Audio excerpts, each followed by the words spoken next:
Bonjour tout le monde. Aujourd'hui, un type d'exercice qu'on m'avait demandé, c'est-à-dire un exercice avec des déterminants. Voici un bel exemple qui nous vient de Putnam 2004 et qui, non seulement va parler de déterminants, mais aussi de suites.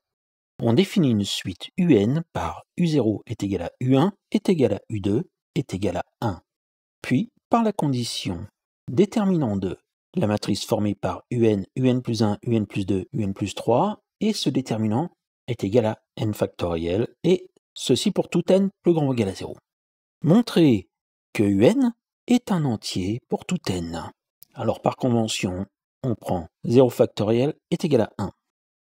Ce que je propose de faire dans un premier temps, déterminer U3. Pour U3, on prend le déterminant de la matrice formée par U0, U1, U2, U3, et ça doit être égal à 0 factoriel qui est égal à 1.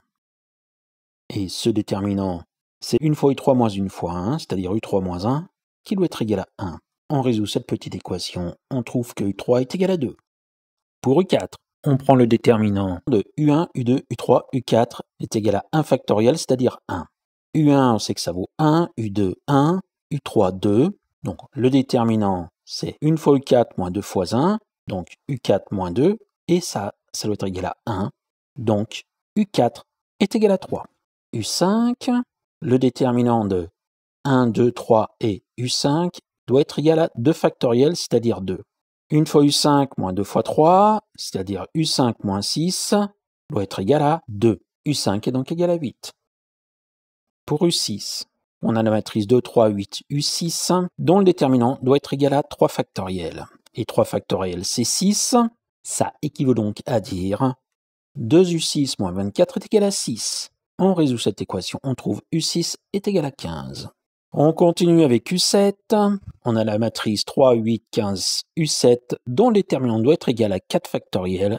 4 factoriel, c'est 24, qui est égal à 3 fois U7 moins 15 fois 8, c'est-à-dire 3U7 moins 120. U7 est donc égal à 120 plus 24, 144 divisé par 3. U7 est égal à 48. On continue avec U8. La matrice 8, 15, 48 et U8, dont le déterminant doit être égal à 5 factoriel, c'est-à-dire 120. Et je peux remarquer que la première colonne, 8, 48, c'est divisible par 4. C'est aussi divisible par 8. Mais je reste avec 4. Je peux donc diviser la première colonne par 4 pour obtenir 2, 12 pour la première colonne et 15, 8. Je ne change rien pour la deuxième. Et dans ce cas-là, le déterminant doit être égal à 120 divisé par 4. On obtient que 2U8 moins 12 fois 15, c'est-à-dire 180, est égal à 30. U8 est donc égal à 105. Et on peut continuer comme ça. Donc j'ai déterminé les premiers termes de la suite. Et je vais essayer de trouver une propriété formée par ces termes. 3, c'est 3 fois 1. 8, c'est 4 fois 2. 15, c'est 5 fois 3 fois 1. 48, c'est égal à 6 fois 8. Et moi, ce qui va m'intéresser, c'est dire que c'est égal à 6 fois 4 fois 2.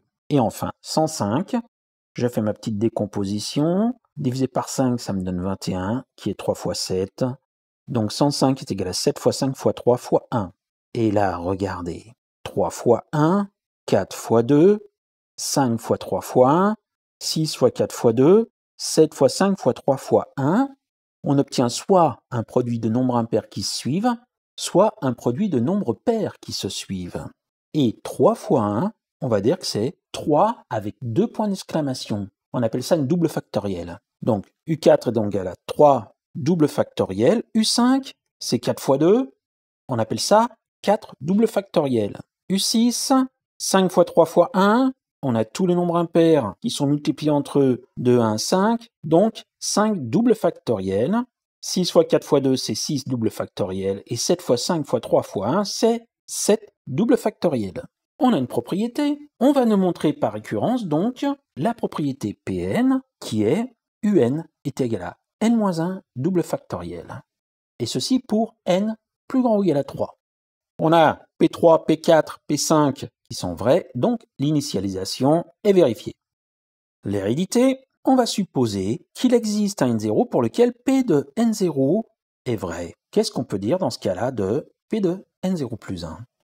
Je vais travailler au rang n0 plus 1 et je m'attaque à la matrice UN0-2, UN0-1, UN0 et UN0 plus 1, parce que je veux travailler sur UN0 plus 1.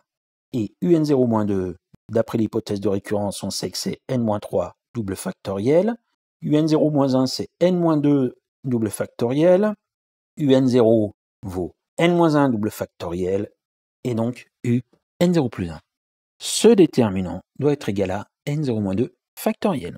Je calcule mon déterminant, j'ai N0-3 double factoriel fois UN0 plus 1 moins N0-1 double factoriel fois N0-2 double factoriel est égal à N0-2 factoriel. Je me retrouve avec une jolie équation en N et je vais distinguer ici deux cas parce qu'il va falloir que je simplifie quand même ce N0-1 double factoriel, N0-2 double factoriel. On va voir que ça peut se simplifier. Je me place dans le cas où N0 est pair. Dans ce cas, N0-1 est impair et N0-1 double factoriel est égal à N0-1 fois N0-3 fois N0-5 fois etc. fois 3 fois 1. Et N0-2 dans ce cas-là est pair, donc N0-2 double factoriel est égal à N0-2 fois N0-4 fois etc. fois 4 fois 2. Et si je fais le produit des deux, j'obtiens N0-1 fois N0-2 fois N0-3 fois N0-4 etc. etc. etc. fois 4 fois 3 fois 2 fois 1. Donc ça vaut N0-1 factoriel. Je vais quand même regarder le cas où N0 est impair, des fois que ça ne marche pas, mais on va voir que tout va bien se passer. N0-1 double factoriel, eh bien c'est N0-1 fois N0-3 fois etc. fois 4 fois 2, et N0-2 factoriel, c'est N0-2 fois N0-4 fois etc. fois 3 fois 1. Et le produit des deux, comme tout à l'heure, nous donne que N0-1 double factoriel fois N0-2 double factoriel est égal à N0-1 factoriel. Dans cette équation que j'ai, donc je peux remplacer le terme du milieu par N0-1 factoriel, que je peux faire passer à droite. J'obtiens l'équation N0-3 double factoriel fois U N0 plus 1 est égal à N0-2 factoriel plus N0-1 factoriel.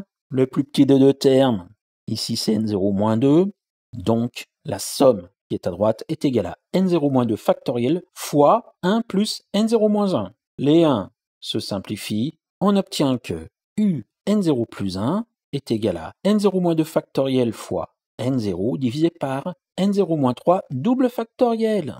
Je fais encore une distinction entre N0 pair et N0 impair. Donc pour le cas pair, on a U N0 plus 1 est égal à N0 fois N0-2 fois N0-3, etc. fois 3 fois 2 fois 1 divisé par N0-3 fois N0-5 fois etc. fois 3 fois 1. Je me retrouve donc à simplifier les N0-3, N0-5, etc., etc., les 3 et les 1.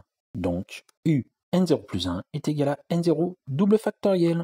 Et si N0 est impair, U de N0 plus 1 est égal à N0 fois N0-2 fois N0-3 fois etc. fois 3 fois 2 fois 1 divisé par N-3 fois N-5 fois etc. fois 2. Parce que N0 étant impair, N0-3 est pair.